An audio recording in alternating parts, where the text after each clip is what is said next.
Hey everyone, welcome to this video where we'll be diving into one of the most important hooks in React, the useState hook. In this video, we'll cover the basics of what useState is, how it works, and how to use it effectively in your React applications. What is useState? The useState hook is a built-in hook in React that allows you to add state to your functional components. With useState, you can store and update data within your component without having to create a class component with a constructor. How does useState work? The useState hook takes an initial state value as its argument and returns an array with two elements, the current state value and a function to update that value. The initial state value is only used during the first render of the component.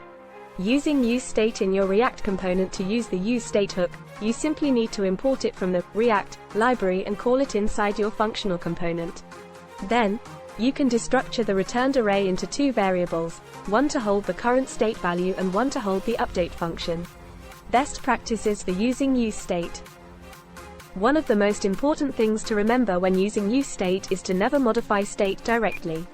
Instead, always use the update function provided by useState to update state values. Additionally, it's best practice to group related state values into objects or arrays for easier management. Conclusion. That's it for this video on the useState hook in React. Remember, useState is an incredibly useful hook that allows you to add state to your functional components. By following best practices, you can use useState effectively to build better React applications. Thank you for watching and don't forget to like and subscribe for more React tutorials.